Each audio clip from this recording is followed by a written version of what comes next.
Well, hello everybody. Good morning, Phil, and good afternoon, all the Toastmasters and guests from India.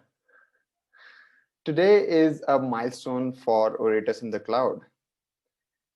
And if you have been paying attention on the posters and the message that we have been sending out, today is the 50th meeting of orators in the cloud. We started all the way back in September. Our first meeting, September of 2019, our first meeting happened on 26th September 2019.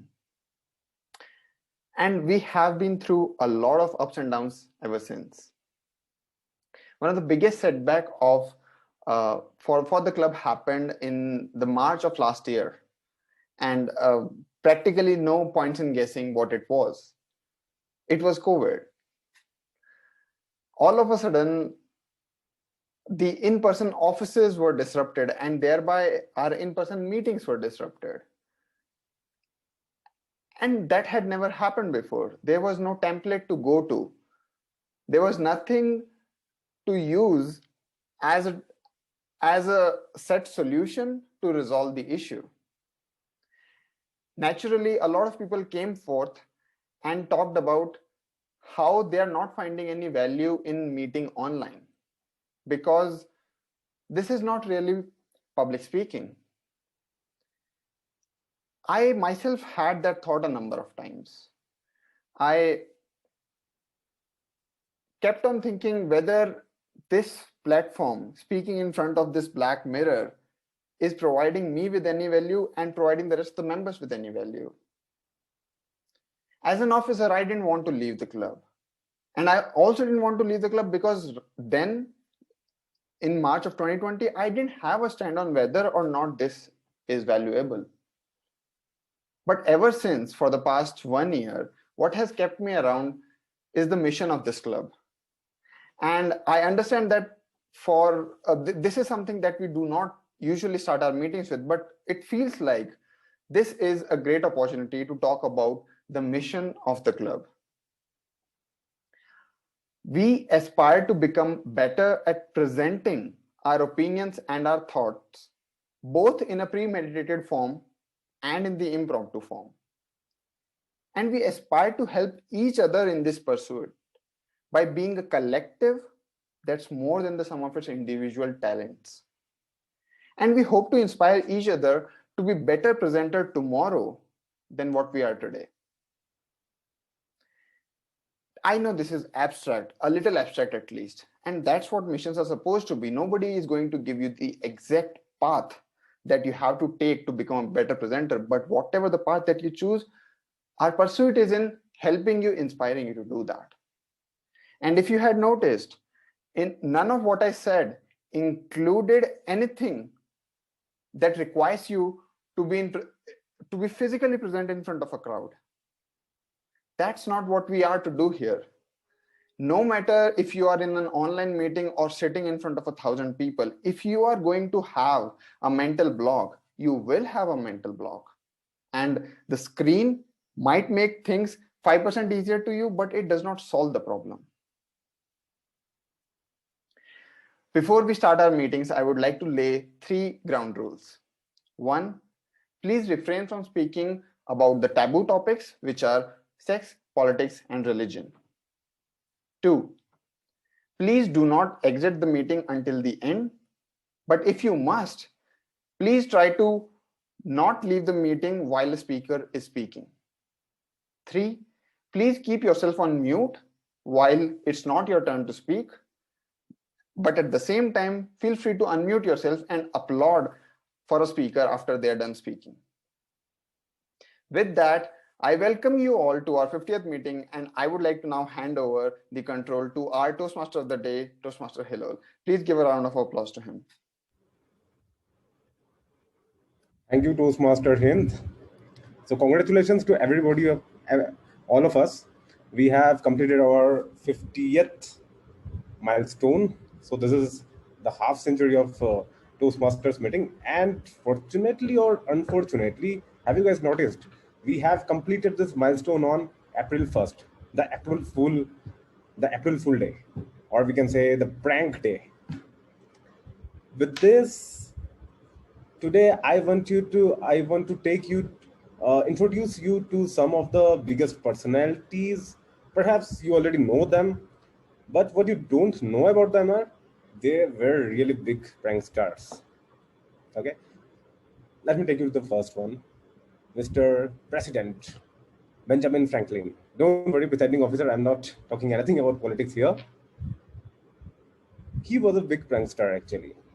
He used to publish an almanac in 1700s, and in one of his publication he mentioned one of his friend that he was predicting that his friend would die the next year, and he mentioned the exact time and date when he would be dying. Unfortunately, next year when it came, okay, so fortunately when the next year came, that person really didn't die. So he had to find some way to convince his public or convince his readers.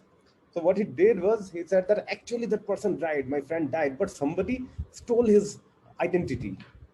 And he continued doing that for the next 5 years till that person actually died. And even after that, he mentioned in the publication that, oh yeah, actually that person did a really good job. He is able to continue with that stolen personality, stolen identity. Just imagine how big prankster he was. With that, let me introduce you to the format of the Toastmaster meeting. Basically, we have three sections here. One is prepared speech section, where somebody prepares a speech on the topic that he has already thought of, and he delivers the speech. Then comes the table topic, which is impromptu speaking. And the final part is the evaluation. Okay. So with this, let me introduce you to the general evaluator, Toastmaster Arjun. Welcome, Toastmaster Arjun. Thank you, Toastmaster Hillol, for your warm welcome. Good afternoon, everyone. It gives me great pleasure to be your general evaluator on this monumental meeting. I never expected us to complete our half century from homes, but here we are. So we're going to make the best of it. I'll be a general evaluator today. My job is to oversee the proceedings of the meeting and provide my report at the end of the meeting. I'll also lead the group of evaluators who will make sure that we follow the prime agenda of Toastmasters and deliver our public speaking prowess at the best.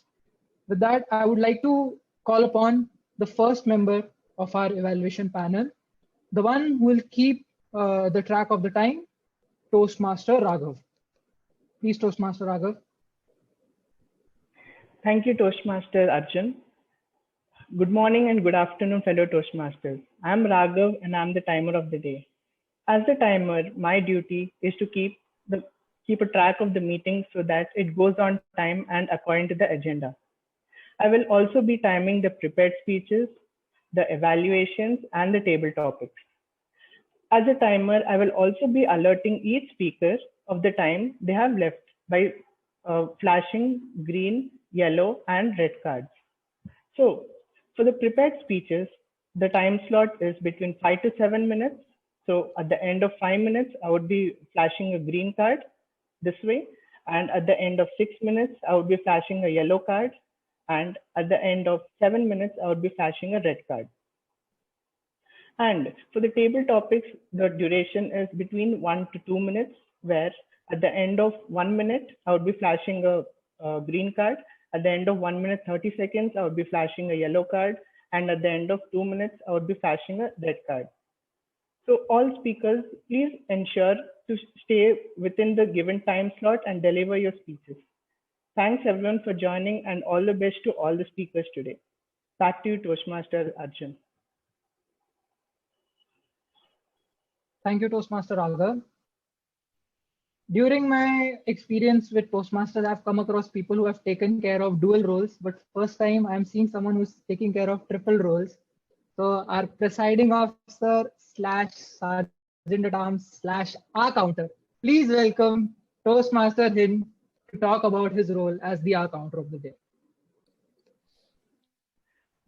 Thank you, Arjun. I didn't want to come up as a triple role taker, but here we are. When I first joined Toastmasters, the role of AhCounter was the most confusing to me because the name does not describe anything. For people who are new to this meeting and for people who have for some reason forgotten, I'll just quickly describe the role. An AhCounter notices the use of CRPF in all the speeches in the meeting. CRPF stands for crutch words C, repetitions R, pauses P, and filler words F. Crutch words are any non-verbal, non-word sounds that you make. For example, that was one. That's a crutch word. Repetition is when you start your sentence or in the middle of the sentence, you don't remember what follows and you end up repeating something. I think is an example of repetitions. Pauses are unearned pauses which should not be put in the middle of the sentence and which somehow make your speech a little broken. Finally, filler words are the words that people use to buy themselves some time to think. I'll be on the lookout for all of these and will present my report at the end when General Evaluator calls me to do so. Thank you very much. Back to you, Arjun. Thank you, Toastmaster Hind, for the wonderful elaboration on your role. Up next, we have our grammarian who will tell us about his role as he makes sure that we will stick to the original essence of the language of English and also improve our vocabulary by using the word of the day. With that, please welcome Toastmaster Sumedh. Thank you, Toastmaster Arjun and General Evaluator Arjun. Well, I've always been a contrarian, and that will reflect in my role today. I actually have chosen a word of the day which is not quite English in its origin. It is more of a German word. However, we'll come to that. As a grammarian, my major job is to make sure, pay close attention and listen carefully to all the speakers and note down the use of good language as well as incorrect usage of grammar and provide an exhaustive report at the end of the meet. Now, as for the word of the day today is Schadenfreude. I know it's really difficult and I also expect not to be used much. It is a negative kind of a word, but I wanted to use it for a very long time. And since Toastmaster allows me and gives me the power to decide a word for the day, here I am exercising that right. So Schadenfreude actually means finding joy in someone else's misfortune. So one good example would be Jeremy had a feeling of Schadenfreude when his ex-wife's second marriage failed. So it's a very rarely used word, and I hope that we never have Schadenfreude amongst ourselves, that we are not jealous, to put it in a better context. We are not jealous of each other, or don't envy each other, right? So that's basically the word of the day, and I dare you people to use it in your speeches, especially the impromptu part of today's meet. So thank you. Back to you, Toastmaster. Thank you, Toastmaster Sumedh. I'm really intrigued by that German word. The only way I can relate with it is that I'm wearing a German football club jersey with the German players at the back. So let's see if I can actually pronounce that word. With that, I would like to conclude the introduction of the evaluation panel. Over to Toastmaster of the Day, Hillol, for the rest of the proceedings. Thank you, Toastmaster Arjun. That was a wonderful introduction to the wonderful evaluation panel that we have. Let me take you to the second interesting prank master of all times. He's also a political figure, Abraham Lincoln. Don't worry, Presiding Officer. I'm not talking about any political thing of him. So one of the stories that is quite famous in his prank history is he was staying in a hotel and he saw some of the youngsters playing with a big bladder. So that was the balloon of 1800. He called them and said, come to my hotel room and put that peak bladder on the fireplace. You will see your toy gives you more entertainment. And actually, these young people actually did that. They put this peak bladder on the fireplace, and the next thing what happened, obviously, it exploded and it was a complete mess. So that was the prankster Abraham Lincoln. With this, let me take you to the next section. Let me introduce you to the prepared speech evaluator, Dinesh. Please introduce yourself. Hello guys, I think you can hear me loud and clear. Give me a thumbs up if you can. Thank you so much. Dear Toastmasters and guests, thank you Toastmaster Hillol. I'd like to introduce myself. I'm from Legato Orators. So Hind, our Sergeant at Arms / the triple role taker, had requested me to come here for the evaluation, and I'm privileged to be here. It looks like a club that is full of experienced people, and it is mandatory for me to learn here as well. So we'll go to the stuff straight away. So as a speech evaluator today, it is important for me to lay down what I'm going to do today. The speaker today is attempting L1P2, the feedback speech, which is coming after the evaluation speech. And the speaker here today is there to incorporate all the evaluation feedback that he had received last week, to incorporate them into this week. So that's what we are going to look at today, and hope it's a cracker of a speech. Thank you so much. Thank you, Toastmaster Dinesh. That was a good introduction. Coming to the prepared speech, our prepared speech speaker is Srinivasan, and his topic is bruised, broken, but never short of character. Perhaps he has been under a lot of torture, lot of torture and lot of pressure, but still he came out of it with spotless character. Sorry, it was just a prank. I don't know about his content. So, Toastmaster Srinivas, bruised, broken, but never short of character. Bruised, broken, but never short of character. Toastmaster Srinivasan.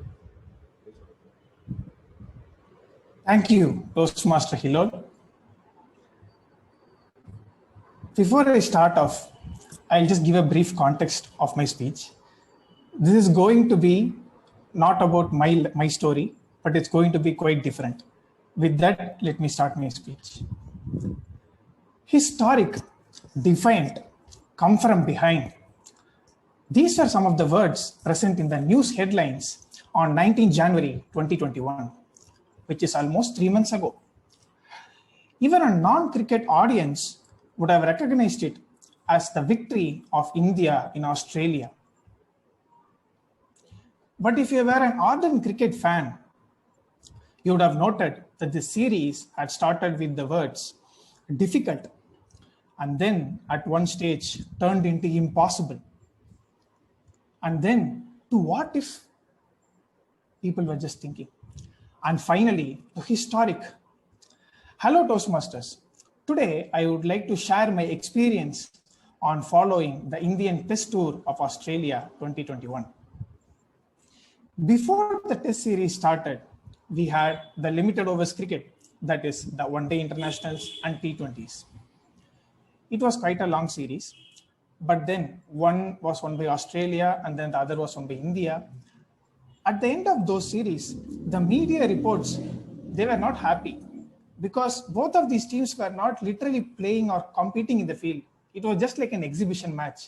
It was totally friendly that at one stage, KL Rahul, the Indian wicketkeeper, was saying, "All the best, dude," to one of the Australia's batsmen when he was batting. Think about it. But then the Test series was a different ballgame. It was an important series because of two reasons. One is the World Test Championship. The World Test Championship final was approaching, and this series result was going to be a critical factor on the qualification of either of the teams. And the second one is a very well-known reason. Guys, it's just India versus Australia. Come on. It's supposed to be one of the most benchmark series in world cricket at this point of time. And then Steve Smith and David Warner were back in business after serving their one-year bans. Wink, wink. Looking back at the series, do you know what was the turning point? You would say it was a victory, it was a gut-wrenching defeat, but then it was just a drawn match. A test draw. Do you know what that means? Both the teams, consisting of 22 players in total, play for 5 long days. I don't know how many sessions or even how many balls they had to play. But then at the end, nobody is declared as a winner. It is just a drawn match. And it involves a lot of sweat and skill and mental concentration, but then you don't get a winner. You may think, how does a drawn match become a turning point in a series? As they say, iron can only be forged when it is red hot, and the team's true character comes out only when it is stretched to its maximum limit. And so it happened. To begin with all, the COVID regulations were there, which forced the players into a hard bio bubble in a foreign country. Imagine, we were all in the lockdown too, but hey, we were in our homes with our family and friends. We felt the pressure. Think about the 11 players of Indian team. They are in a foreign country where mental disintegration is a famous word. And the media always looks for any small kink or any small breach in the bubble, and they would make it into 1,000 times bigger and put more pressure on Indian team to perform. And then we had injuries to Ishant Sharma and Mohammad Shami, the two premier bowlers of Indian cricket team. One of the biggest fast bowling revolution spearheaded by these two and Jasprit Bumrah. These two guys were injured, and then we had a depleted bowling attack. To top it all, and as they say, to put a cherry in the cake of Australian team, the world's best batsman, according to statistics, and especially this damning statistic, he averages more than 50 in every format of the game.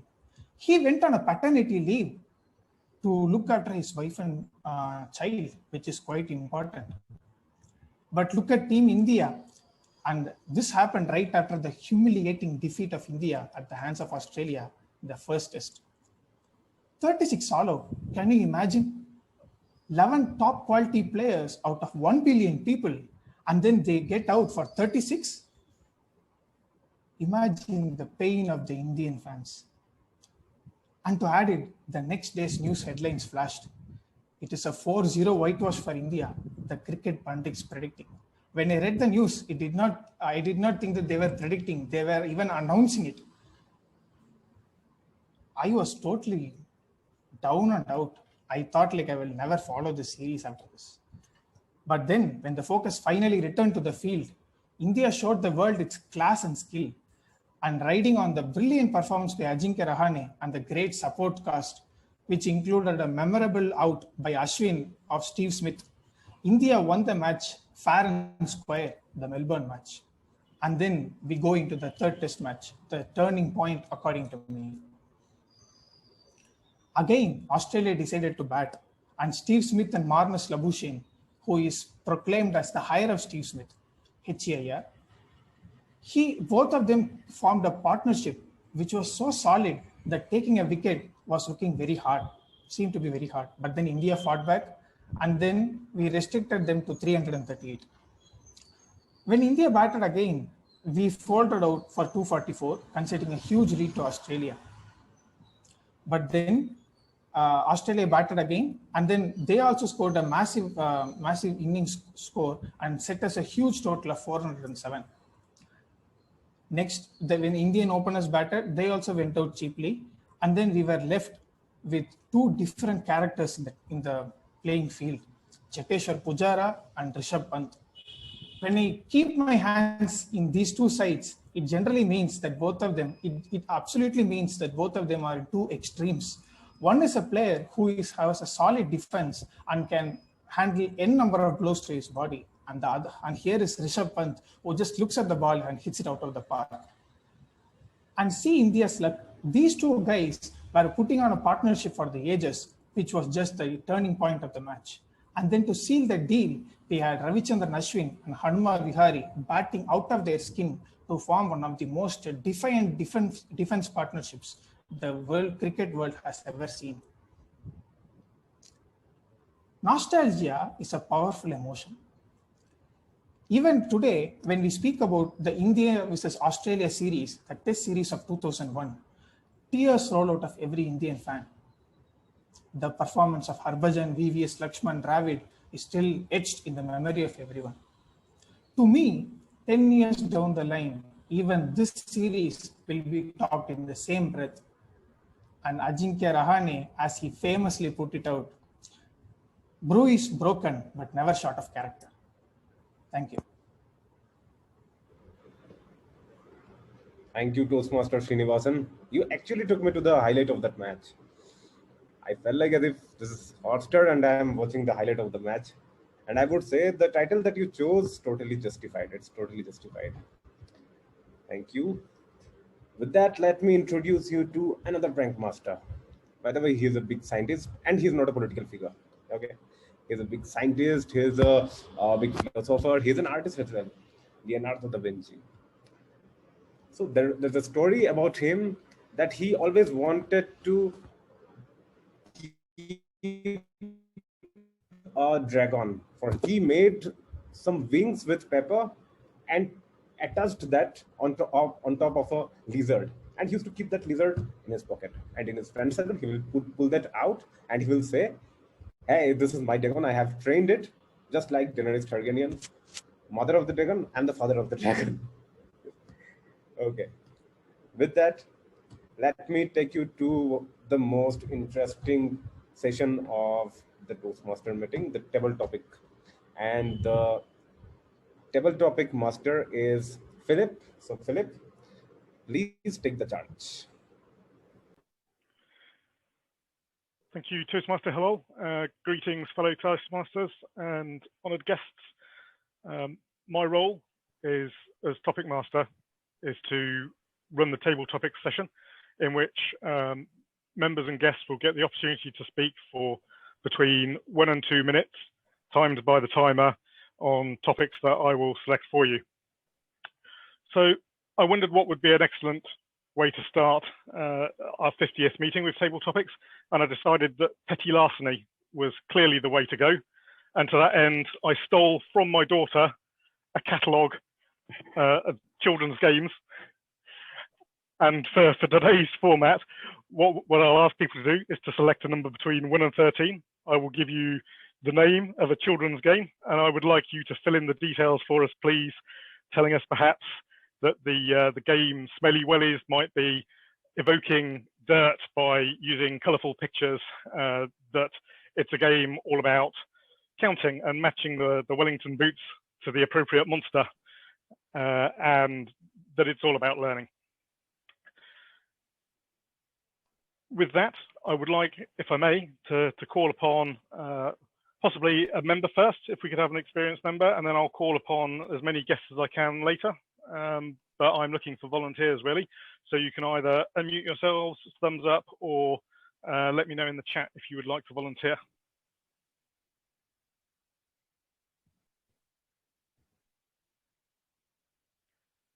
Do we have anyone non-role takers especially? No, I'm going to have to select someone. Make sure that I've got all the participants here.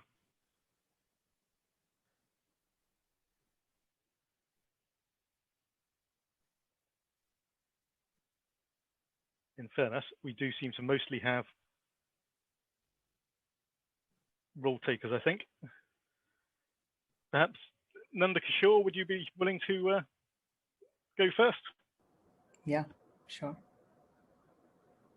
So what I would like is a number between 1 and 13, please. 3. Number 3, could you please tell us about the game Incy Wincy Spider? Sorry, the game? Incy Wincy Spider.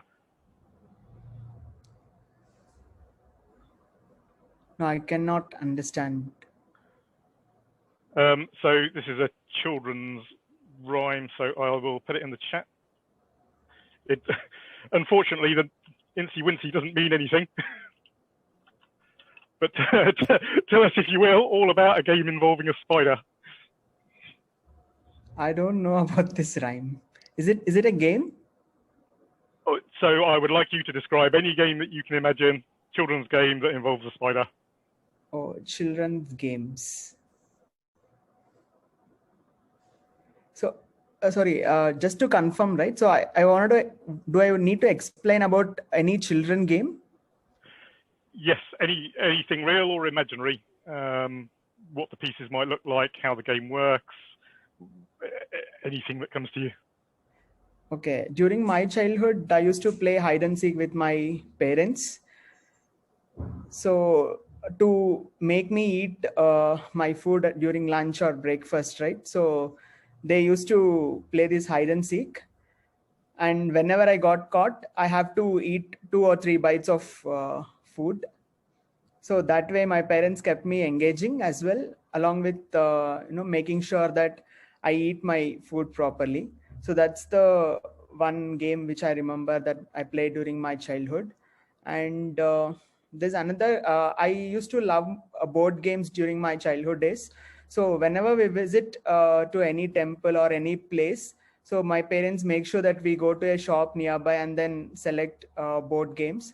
So snake and ladders, chess, Chinese checkers, etc. So I have all the collection of board games till today.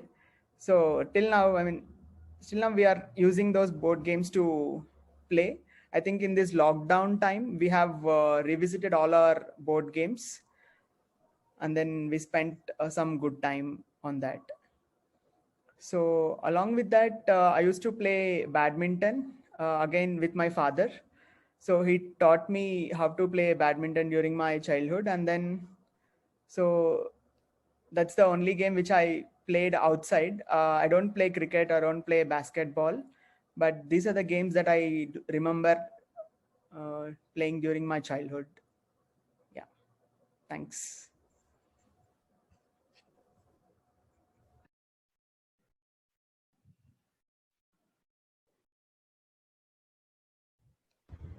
Could I call on someone else who'd like to try and explain to us how a game of my name choosing might work? Do I have a volunteer?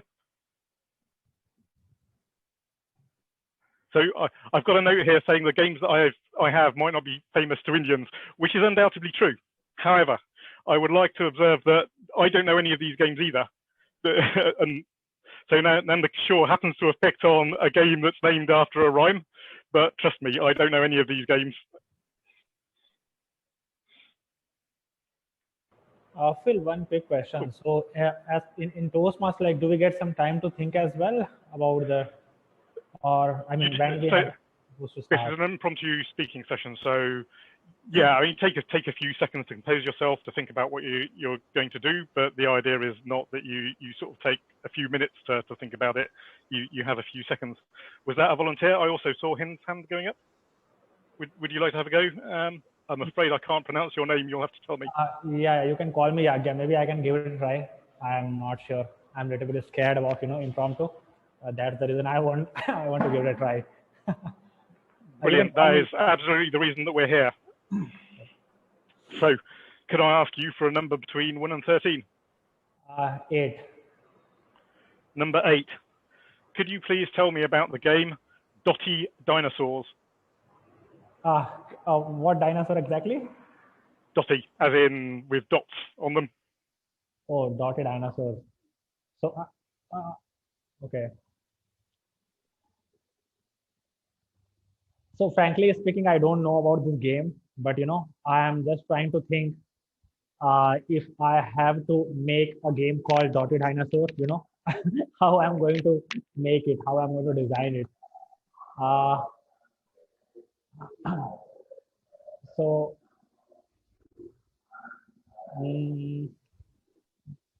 so dotted dinosaur means the dinosaur with some dots, right? Okay. So I think because I have not played this game, right? I'm just trying to come up with some ways if I have to make this game called Dotted Dinosaur, how I can make it, So so because I have very limited time, the only way I can think of is It can be a game of 2 players, okay, and a dinosaur has to start. Let us say a person. It will be a simulator kind of game, virtual game, okay. And a dinosaur with will have some initial number of dots, on its body. Let us say that dot is 8, and then it has to start its journey. On the way it sees another dinosaurs, maybe one on the left, one on the right, okay, and each will have another number of dots. Let us say the first dinosaur on the left, it has less than 8 dots, which I have, for example, 4 dots.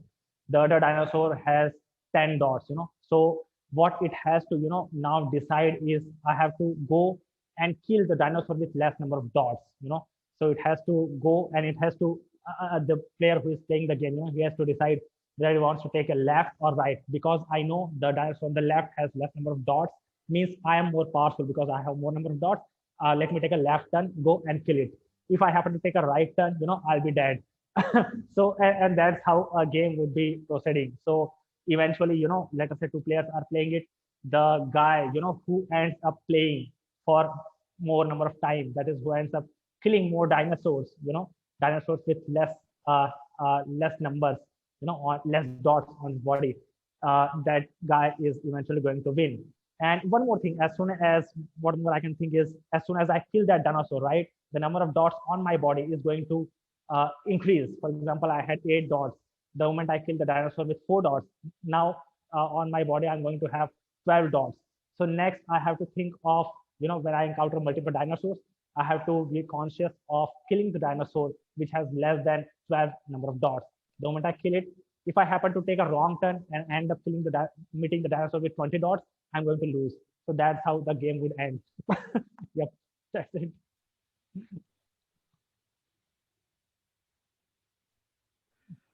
Brilliant. That actually sounds like a very exciting game. I think my daughter would like it.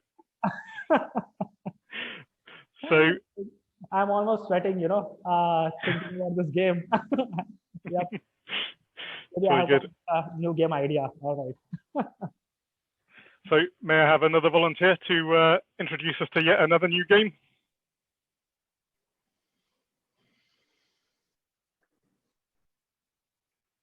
Anybody? I'm not seeing anyone. So Dinesh, I know you have a speaking role. Do you fancy taking a crack at this?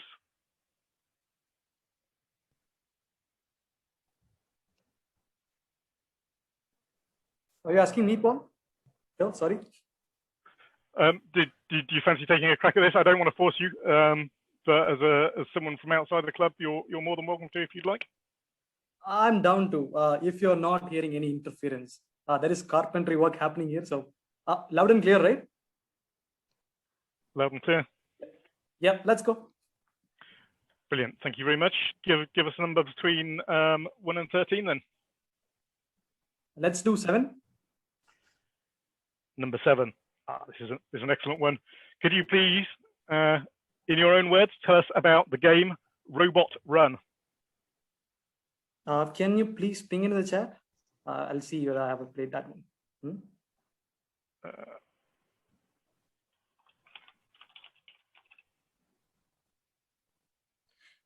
Robot Run.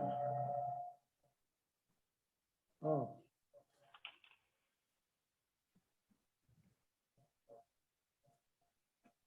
All right. I figure I haven't played that yet, the Robot Run. But I would give my version of Robot Run, if you could excuse me. We as a people, for example, I would take just a single example.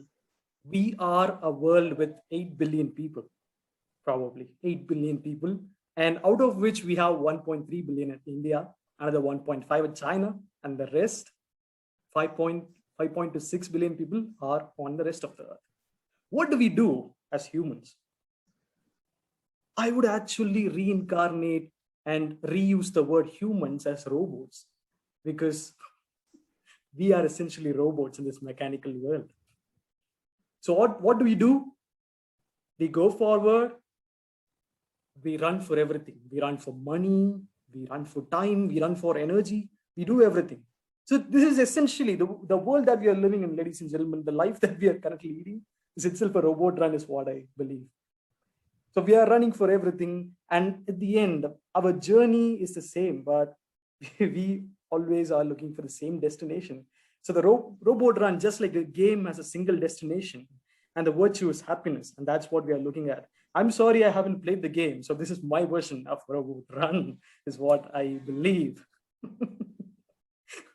So with that run, I would like to say robot run is what we do on a daily basis, and that's what we are going to do for the rest of our lives. Thank you so much.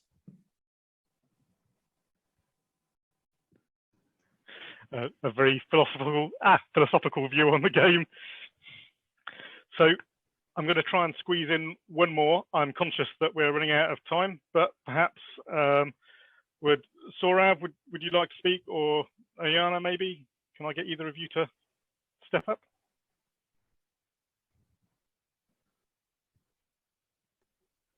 Hello. Yeah. Brilliant. Thank you ever so much. So if I may, for one final time then, ask you to pick a number between 1 and 13. 4. Number 4. Yeah. The game Counting Caterpillars. Sorry, can you write it in the chat? Yep. And trust me, no one has played any of these games. Possibly not even my daughter.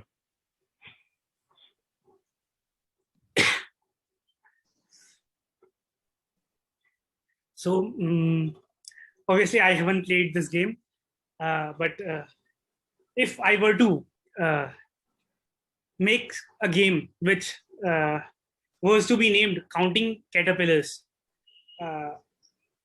as the name suggests, I would hide caterpillar-like objects in a playground, and the kids will have to find caterpillars which are hidden at different places. There will be the caterpillars. I'll make caterpillars of different colors, or I'll make the golden caterpillar, the blue caterpillar, the red caterpillars. If someone by mistake enters a room with a red caterpillar, his points will decrease. Their points will decrease. And if someone finds a blue caterpillar, their points will increase by 2. Someone who finds the golden caterpillar will get the maximum. Will get 10 points. Let's say. To add more excitement, we can have a different version, just like we had.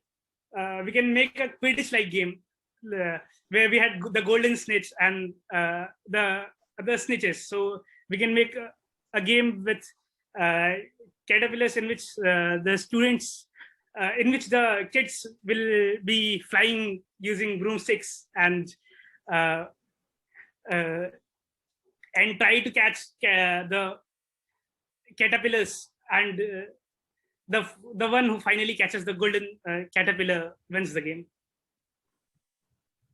I think that's it.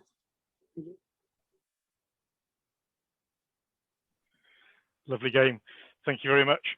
So at this point, I think we're out of time, and so I should probably draw the session to a close. I'm just going to ask people, if I may, I'm desperately hoping someone has been filling in the form behind me, and indeed I see that Hind has posted the link. Thank you, Hind. So if you could take just a minute to vote for your favorite, and the results will be announced at the end of the meeting.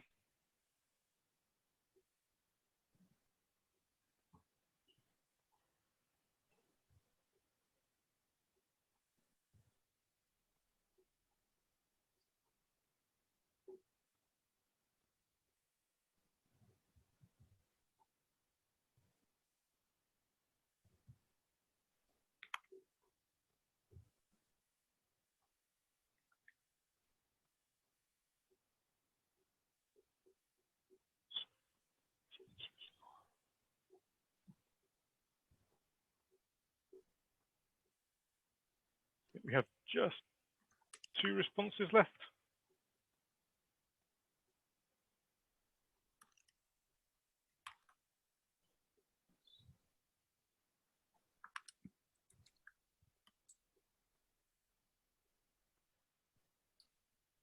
Requesting everybody to vote. The link is in the chat.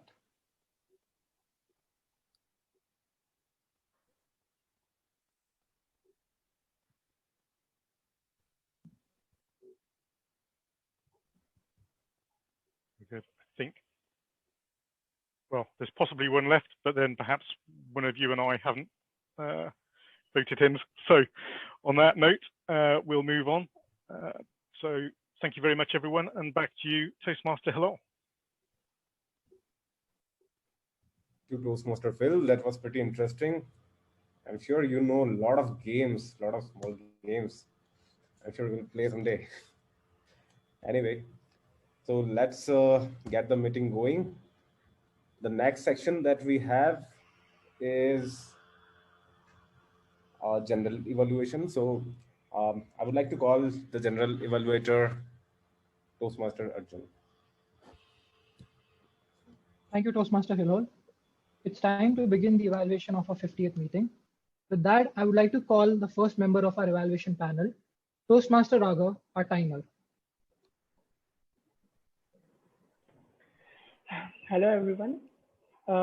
So we had a very good meeting today, and we started the meeting at the right time. Thanks to everyone for joining. And so in order to use the word Schadenfreude, I would use it by saying that I was Schadenfreude seeing some of the reports from some of the Toastmasters. I'm sorry if anyone is offended.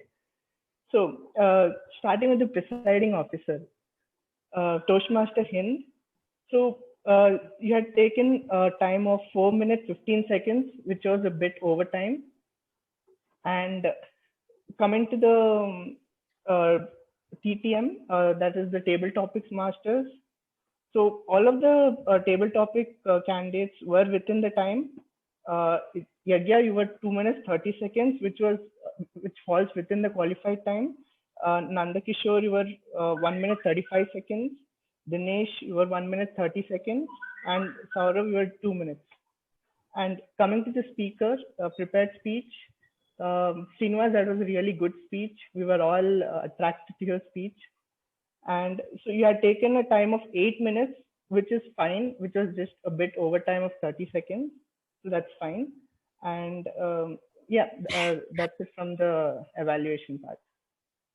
Over to Toastmaster Arjun. Thank you, Toastmaster Raghava. First of all, I would like to apologize that I was supposed to call the prepared speech evaluator before the timer. But anyways, whatever happens, happens. With that, I would like to call the prepared speech evaluator, Toastmaster Dinesh, to provide his feedback on Srinivasan's speech. Thank you, Toastmaster. As you know, we have had Toastmaster Srini attempting his L1P2, the feedback speech, continuing right after the evaluation speech. And this will actually progress him to the next level. That's what I say. Toastmaster Srini, thank you for actually taking this topic again, speaking on the same topic, because I know the India-Australia cricket series was something very fascinating. And with that particular topic, you can actually explore and have plethora of emotions riding around. And that's the topic is the first partner to us in terms of speech, and you have picked a good partner. Moving on, it is my duty to actually evaluate you based on the current particular speech and the motive, and that's how I have evaluated you as well for your kind information. So there are a few set of evaluation points that were given earlier to you. One is you needed a personal connection to the speech. Number two, the chronology does not bring in weight, is what they have said. Number three, you have to reduce the speed of the speech. And number four, you can use more hand gestures. And number five, he did not get a feel, he or she did not get the feel that you are impacted by the series. And I have to say, when I watched keenly, you had very good use of hand gestures today, which means point 4 is clear. You had passes at the right pauses at the right place and had vocal variety, which means you had paid attention to detail to your speech today, which was fantastic. Chronology is set and done. You started with KL Rahul saying hello to Steve Smith. You ended with Rishabh Pant. So that's chronology for you. Well done. And personal connection. You figured out the personal connection fantastically well. You said you wanted to switch off this series after Adelaide loss, and you were fascinated by it. That's the personal connection right there, Srini. And fantastic speech overall. And congratulations for completing P2 in level 1. That's fundamentals. And with that, thank you for giving me this opportunity as well. I love to see you progress for the further speeches. Thanks.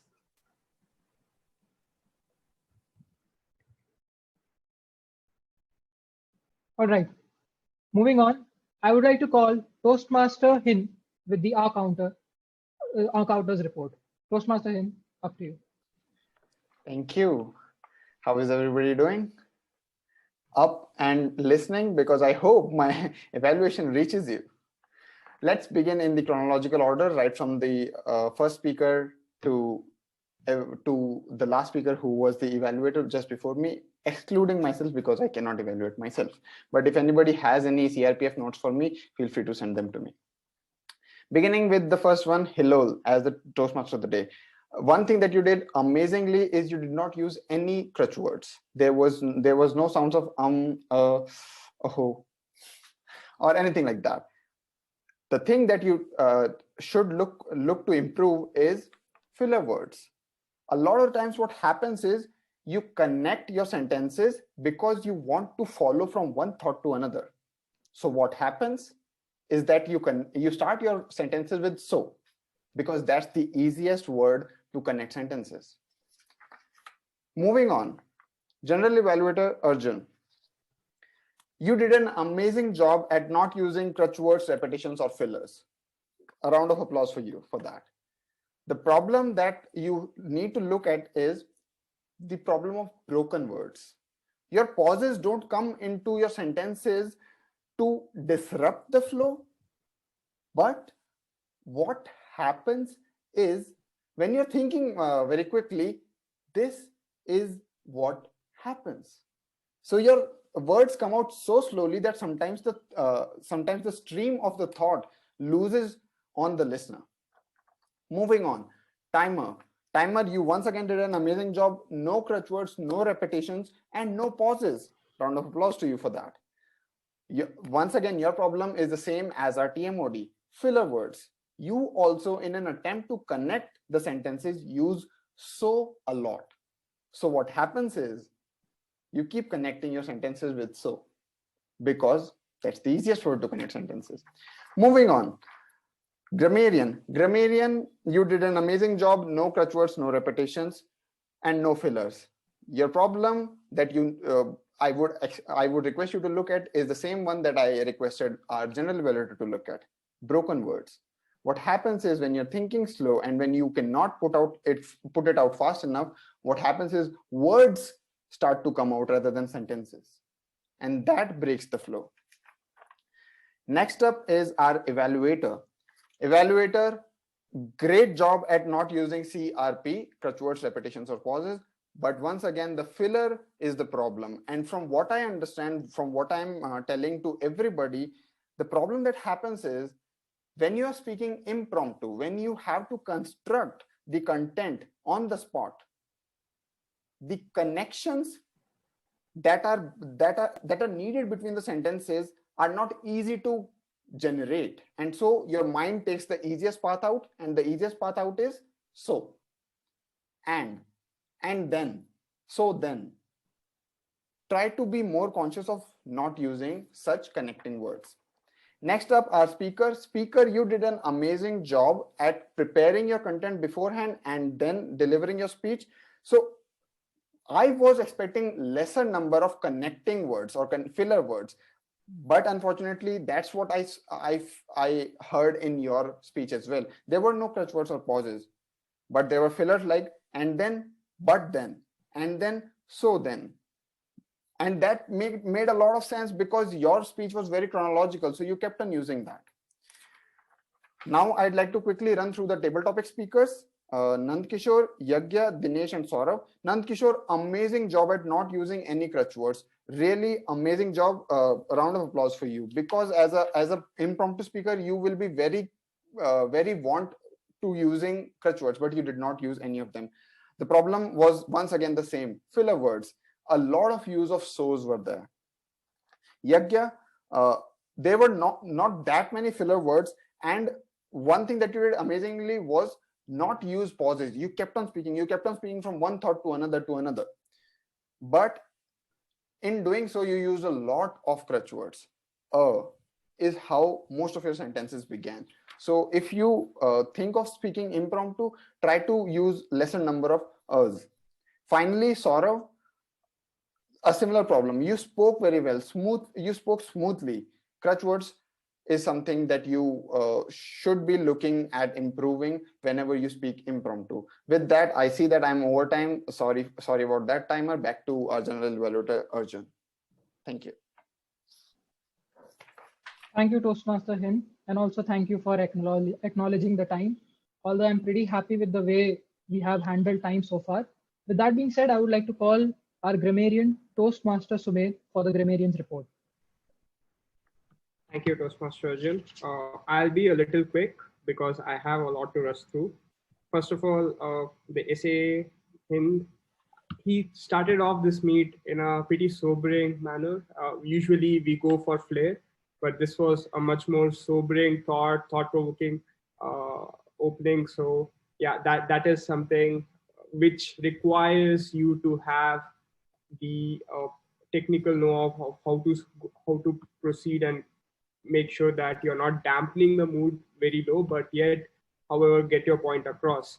And that's what he did by use of easy language. He did not use a lot of flair in his language. He kept it simple and straightforward and to the point. So that actually made it pretty much relatable for most of the people in the room.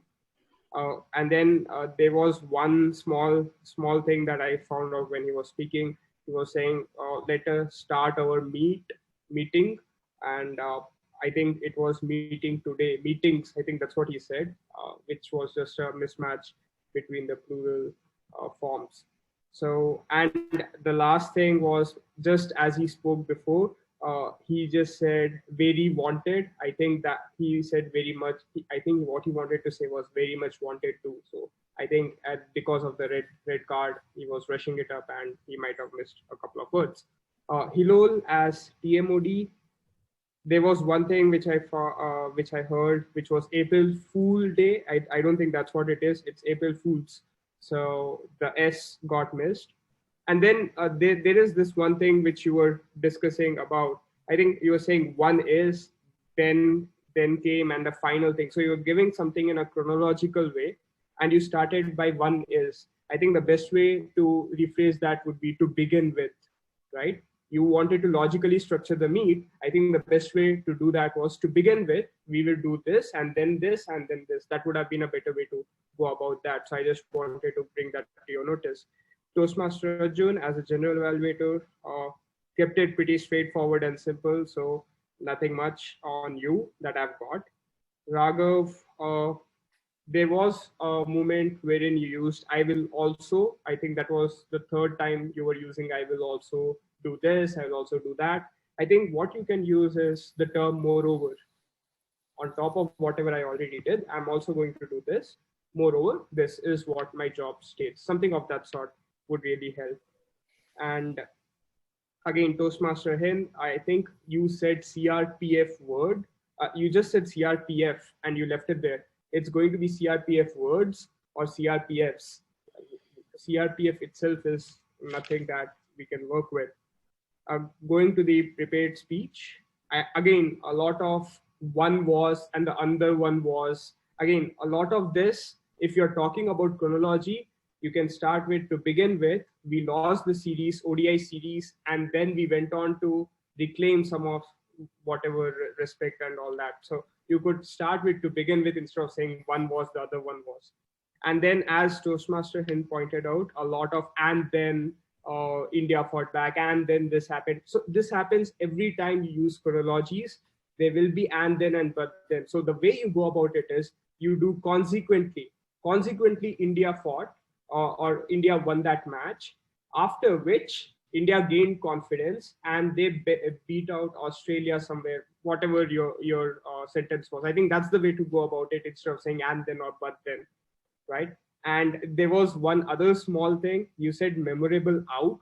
I don't know whether that's the right way to go about it. I would prefer it to be memorable wicket off. So just one thing which I got. And then Virat Kohli went to look at his child. I'm sure he did, but of course he also took care. So that looking at his child was not the reason why he took the holiday. It was taking care of the child and the mother. So that is something you could have rephrased better. I know I'm running out of time. Just run through the TTM session. Nanda Kishore part kept me engaged. I think it kept me engaged. You use the word engaging. And then one other important thing was I used to love board games. When you say I used to love board games, that means you don't love them anymore. What is that trying to imply? So then in the next sentence you say I used to play badminton. So that's the correct way of going about it. You used to play badminton, you still can, but it's not about love there, right? So that's something you can work with.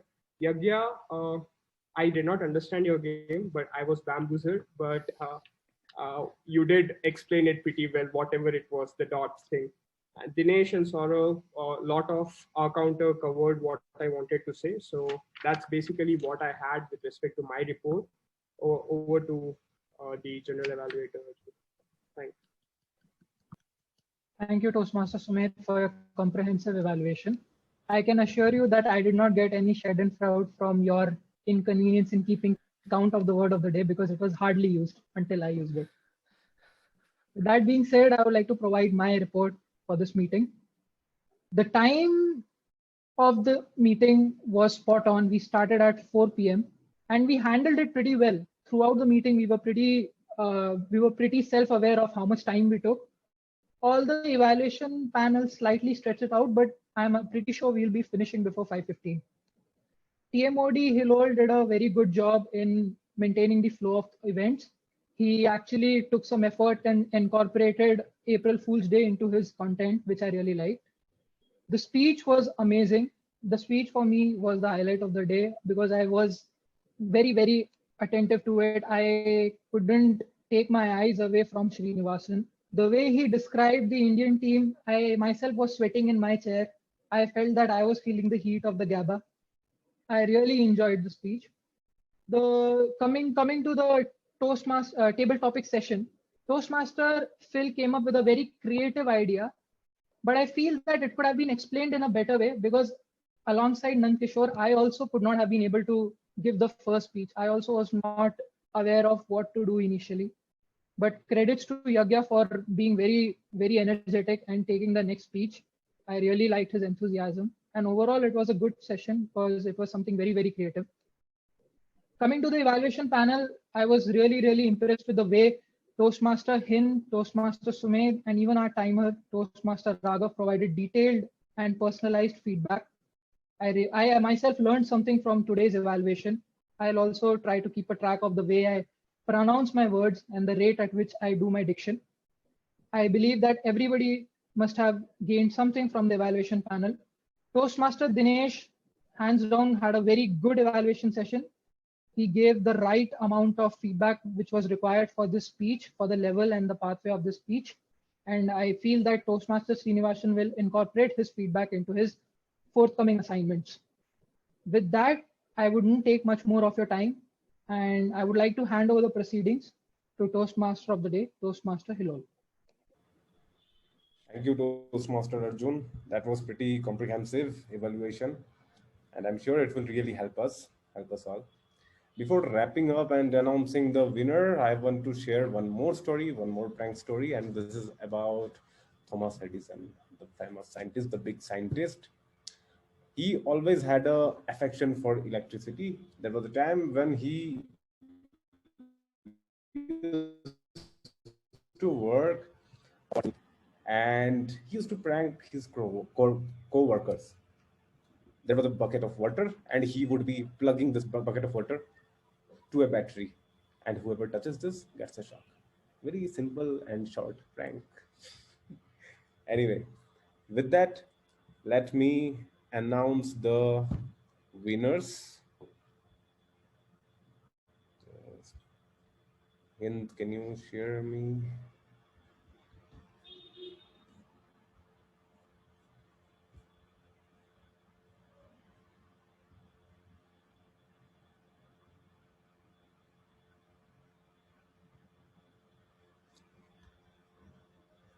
Okay. Okay, the voting has not been done yet. So I'm really sorry. So time for voting. Please vote for the best speaker as well as the best evaluator. And the link has already been shared by Hind on the chat.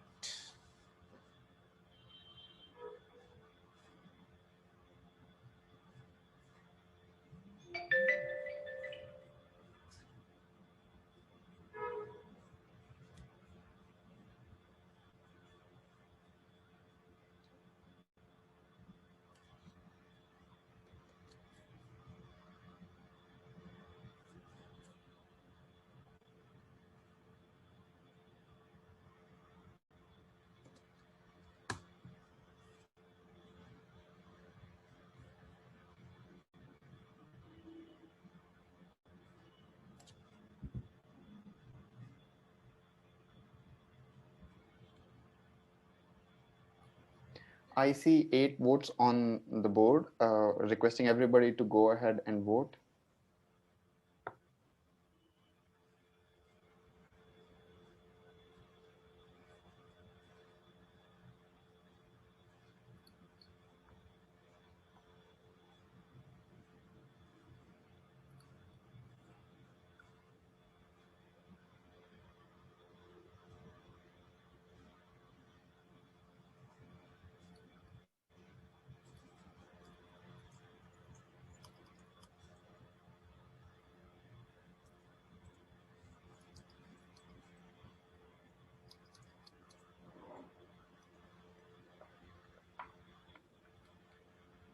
Okay, so here we have the result. Any guess who is the best table topic speaker? Okay, let me not make any suspense. So it's a tie between Yagya and Dinesh. Congratulations, guys. Coming to best speaker, it's Srinivasan. Really great job. And the best evaluator is Hind. Congratulations. With that, let me hand over the control to the presiding officer, Hind. Thank you, Hillol. Thank you, everybody, for joining in. And thank you, everybody, for taking up one or the other speaking roles. Thank you, Dinesh, for being a sport and taking up the table topic speaker role as well. Thank you, Yagya, Nanda Kishore, Saurav, for speaking out during the table topics. Nayana, I was truly hoping that you would also step up. But as all 4 of you are guests of our meeting, I would now request any of you or all of you to give us any pointers or any feedback that you may have.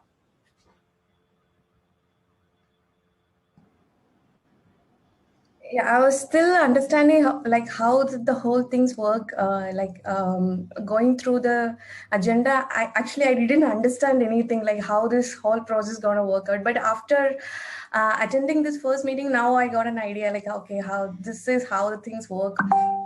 Yeah, overall it's a great effort. It's a very good opportunity for each and every person, like to step out of their comfort zone and talk out. So I really appreciate the effort. It's a really good initiative. Keep up the good work. I would also like to join as a part of this team. Maybe from next meeting, I'll also be like I'll also try to be regular, and I also try to be what you call Toastmaster speaker. A Toastmaster. We call them a Toastmaster. It's a very old tradition. People who just raise the toast and call it, those are the Toastmasters, and we would love to have you as a Toastmaster, Nana.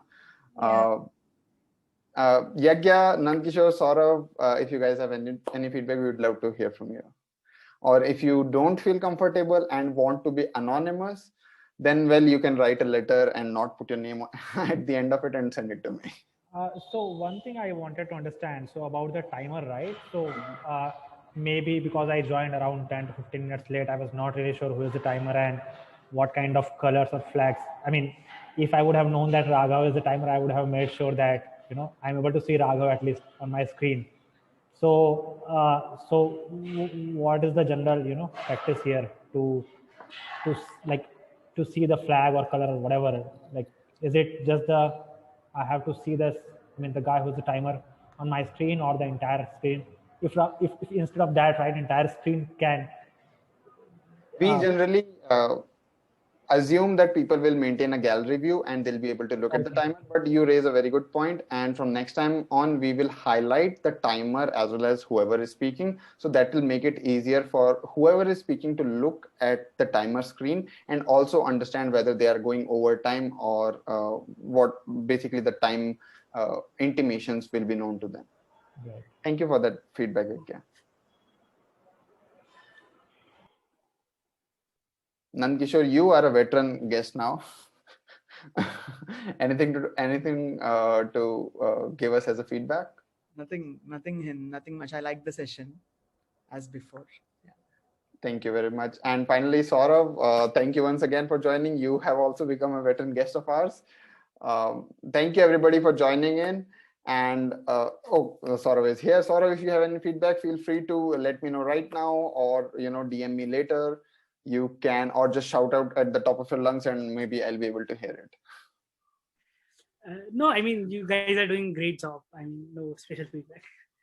Thank you everybody for joining in, and happy April Fool's Day, though I didn't get a chance to prank any of you. Have a fun weekend. Bye bye.